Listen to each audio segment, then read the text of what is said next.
Hello बच्चों, चलिए प्रश्न को देखते हैं। तो दिया गया प्रश्न है कि निम्न में कौन सा तत्व प्रकृति में मुक्त अवस्था में पाया जाता है। विकल्प ए है नाइट्रोजन, विकल्प बी है फास्फोरस, विकल्प सी है आर्सेनिक, विकल्प डी है एंटीमनी।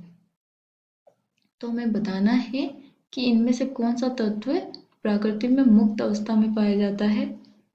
विकल्प हमें दिए गए हैं, हमें सही विकल्प का चुनाव करना है। तो सबसे पहले हम क्या लिखेंगे, मुख्य अवधारणा।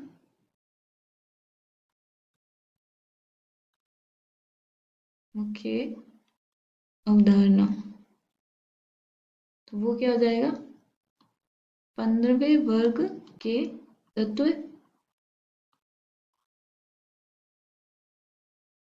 तो हमें पता होना चाहिए कि 15 वर्ग के तत्व कौन कौन से हैं और वो किस अवस्था में पाए जाते हैं। जैसे कि उसके अपरूप है या मुक्त अवस्था में या फिर उसके ऑक्साइड के रूप में, वो किस अवस्था में पाए जाते हैं। तो चलिए हम देखते हैं क्वेश्चन।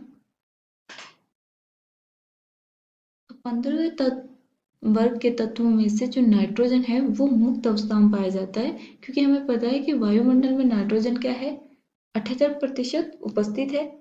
इसका आकार भी छोटा होता है। इस वजह से क्या होता है, नाइट्रोजन अपने मुक्त अवस्था में पाया जाता है। बल्कि जबकि फास्फोरस उसके अपरूप के रूप में पाया जाता है, श्वेत लाल वगैरह में।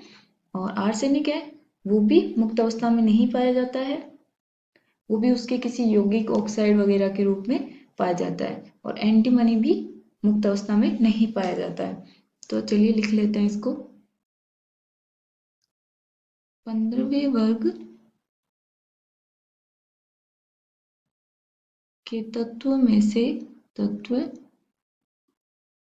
से नाइट्रोजन मुक्त अवस्था में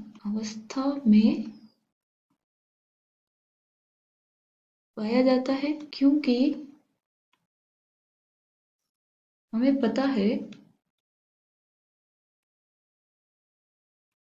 कि वायुमंडल में नाइट्रोजन कितने प्रतिशत, 78% उपस्थित होती है। और इसका आकार भी छोटा होता है। आकार भी